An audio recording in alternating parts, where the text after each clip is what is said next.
আমরা অবশ্যই একটি নির্বাচিত সরকার দেখতে চাই। আমাদের এই মুহূর্তে করণীয় শহীদ জিয়ার আদর্শকে অনুসরণ করা, তার মতো সৎ দেশপ্রেমিক হওয়া। আমাদের এই দলের উপরে কোনো ধরনের কলঙ্ক যাতে না আসে, প্রত্যেকটি কর্মীকে, নেতাকে সেই জন্য সজাগ থাকতে হবে।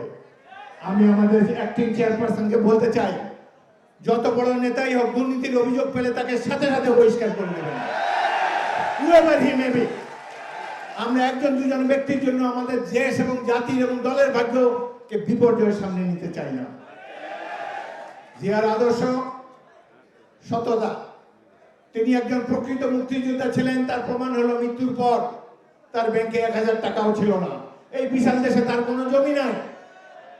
সকল ধরনের লোভ লালসার ঊর্ধ্বে তিনি ছিলেন। আর আজকে বিএনপির বিরুদ্ধে অনেকেই অপপ্রচারণা চালাচ্ছে।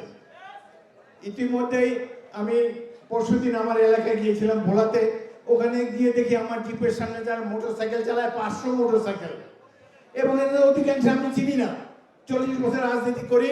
আমার সঙ্গীকে জিজ্ঞেস করলাম, ভাই এরা কারা? এদেরকে তো কখন দেখি নাই। বলে এগুলো সব আগে আওয়ামী লীগ করতো, এখন এসে আমাদের গাড়ি বহরে সামিল হয়ে গিয়েছে। দূরে রাখুন তাদেরকে। আমরা যেহেতু হাসিনার পতন ঘটাতে পেরেছি, এই দেশকেও সমৃদ্ধির উচ্চ শিখরে এই বিএনপি এবং শহীদ জিয়াউর রহমানের দল নিয়ে যাবে। আমাদের শুধুমাত্র প্রয়োজন আমাদের নেতার আদর্শের উপর অবিচল আস্থা। সীমান্তে গন্ডগোল শুরু হয়ে গিয়েছে। ওখান থেকে সীমান্তরক্ষী বাহিনীর সহায়তা নিয়ে ভারতীয় নাগরিকরা আমার দেশে গাছ কেটে নিয়ে যায়, ফসল কেটে নিয়ে যায়। মনে হচ্ছে মুক্তিযুদ্ধ শেষ হয়নি। একটি দীর্ঘস্থায়ী সংগ্রামের প্রস্তুতি আপনারা নেবেন।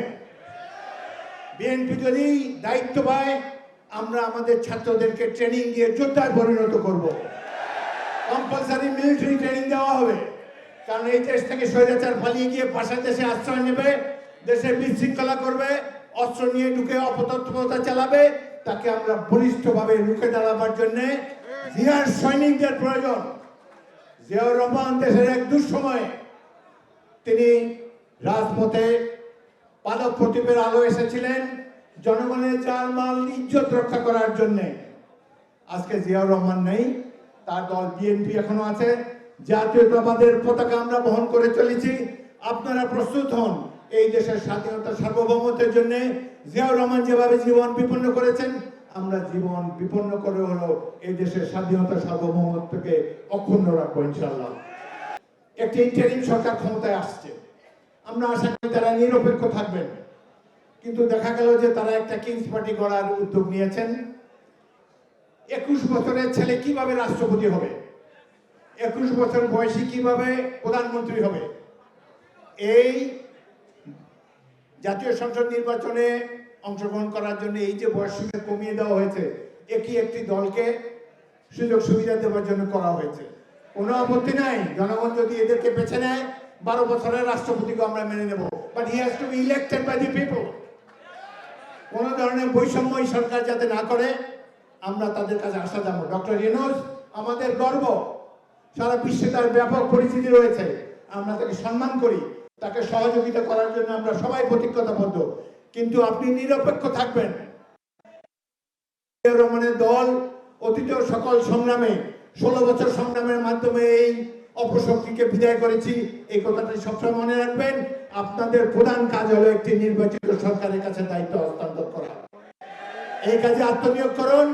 যারা আমাদের জীবনকে, অনেক মানুষের অনেক মায়ের কোল খালি করেছে, তাদের বিচার করুন।